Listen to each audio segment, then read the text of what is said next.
Patay gayon, kung dili pagkakamatay sa Ginoong Kristo, kahit ang sala, baka sa sala sa kaubangan sa Diyos, kahit ang sala, ang bayad, kamatay.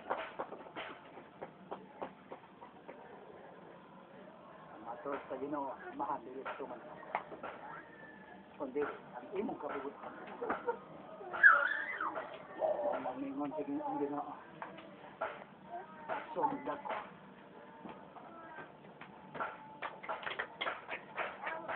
Kapag siya ang cross o magasunod ka na. Wala may mo ng Ginoo. Basta na yung cross.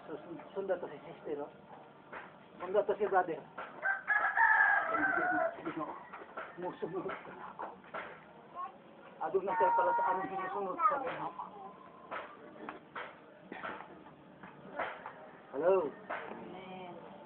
Aron mahimo ka. Bisan pagitawag ka na ng Kristiyano kung sino ka musuman o musunod sa Ginoo. Mahimo ka gawan sa pamilya.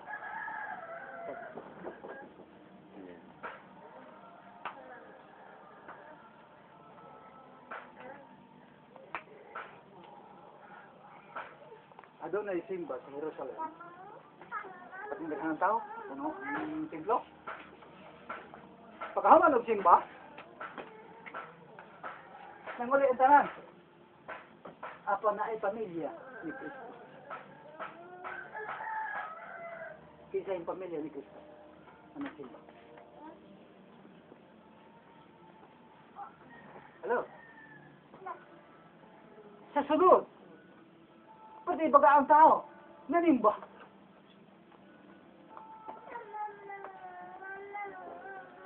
May sunod sa templo.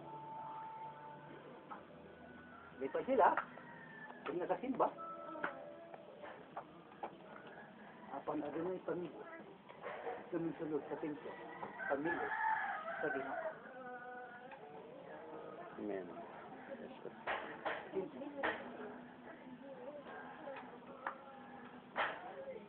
Ang pamilya sa Ginoo, naming sulod sa templo, si Jose o si Maria.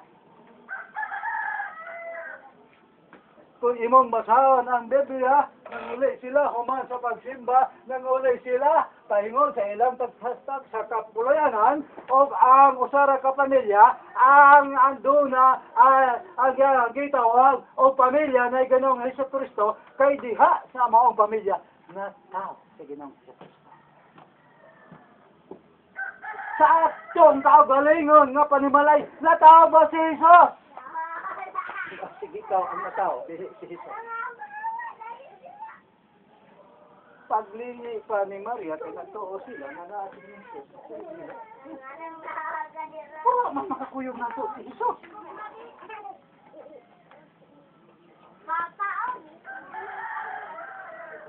Dili sila makapadayon sa paglakaw kung wala si Jesus, makauban nila.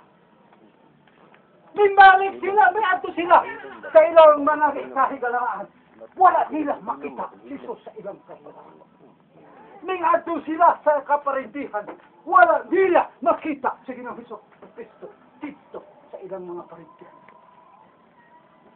Ay nag-abot nila dito sa ilang mga higala. Dili sila magmalipayon dito kauban sa ilang mga higala. Kaya wala nila makita Jesus dito sa ilang mga higala.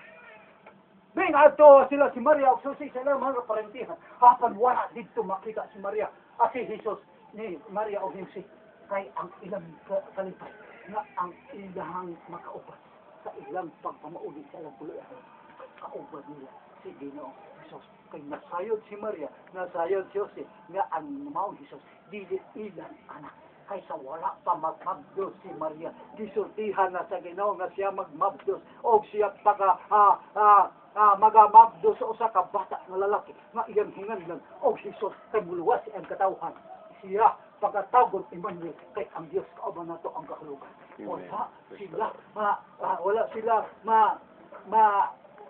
Wala sila ay kalipay kung dili nila makakuyog ang Jesus nga ilang kauban nga natawo diha sa iyang imanay. Tungod kay nasalit si Maria, yan matol ni Maria, nalipay ko og dako kay dinhi kanako na tao ang Ginoo nga ako man. Suot ni Maria nga ang Hesus nga iyang manlulos. Kauban niya sa paglangaw.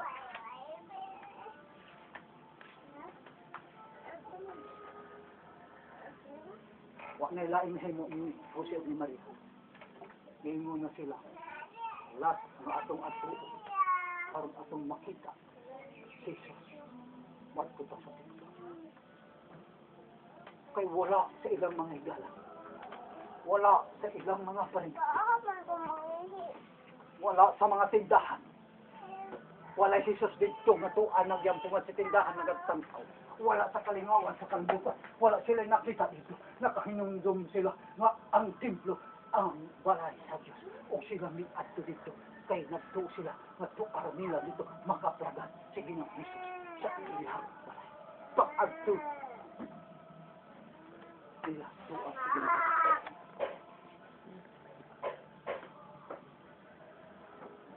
Kuyog sa Ginoong Jesus nila. Niya, na ni Maria, anak, anong hindi mo man lubos? Matod na Ginoong Jesus, wala kabarihay masayo. Nga ako, ani, ako magapuyo sa balay sa akong amahan. Ang simple sa Diyos.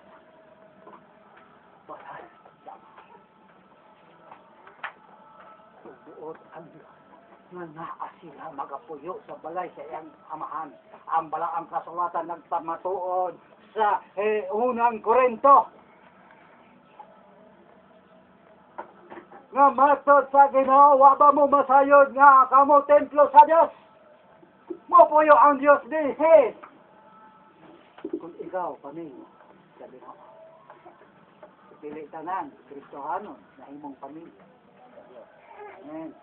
Amen. Muna ang Ginoo. Sa pulong sa Dios. Pagha Pandilin noon nga daw napakyas ang pulong sa Dios.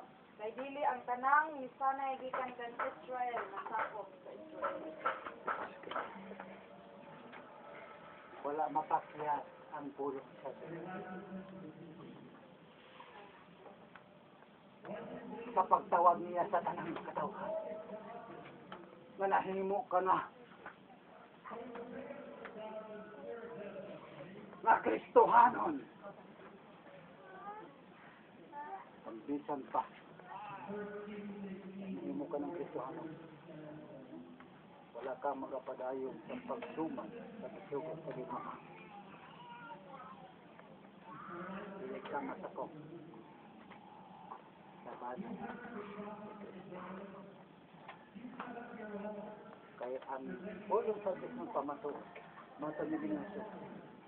Kung mga igsoon nga mga lalaki, na igsoon ako ng mga babae, katong nagabuhat sa kabubot sa akong ama. Sila ka ng Kristohanon ka, nagabuhat sa kabubot o sa Diyos. Apan wala mapakyas ang Diyos. Sabto nga napakyas siya ang Diyos siya ng pagtawag niya. Nagsige man lagi na siya hubog, nagsige man na siya panglibak, nagsige man na siya ubuhat. Wala mapakyas. So, kay sa tanan niya yung tinahuwag, sa tanan gipili, doon na mga katawhan nga nagahinandaan nga mahimog din siya, nga tinuod, nga bimbre sa banay sa Diyos. Ang nagsumanda sa kabubot ko. Mga nga, bisan nasakop ka, ining pinili ng katawhan sa Diyos, nga magalakaw, ay mo nagto, sa naglalay ka. Ayaw pagsabta na ang Ginoo napakyas sa pagtukod ni ining nga grupo. Wala mapakyas si Ginoong Hesus sa pagtukod ni ining nga grupo. Nga naman, kay doon mga katawan niyang ginapili ni ining nga grupo nga makapadayon gayon. At ito sa pangmantala sa pulong sa Diyos. Pahibawaan rin ikatulong adlaw sa pag-ibig. Kinsa katong mga tawhan na makapadayon siya sa paglakaw aron sa pagmental sa pagtulong sa Diyos. Kay kining mga tawhan nakasita ang silang kinabuhi alam ng ako kayo mabuhay. Amen. Wala mapakyas ang Diyos pagtukod. Bisa, kanain na tagat. Amen! Amen. Wala mapakya sa Diyos sa pagtawag sa mga katawan, bisan pag na mga katawan, nga wala magapadayon sa pagsunod sa buhat o sa kabuoton sa Diyos. Napakya sa daan Diyos. Wala, tungod kay ang tanan, mga tumang sakmanan sa Diyos. Bisan pa, kung ikaw napili na unta, apan kung ikaw mabuti, dili tanan mga apostol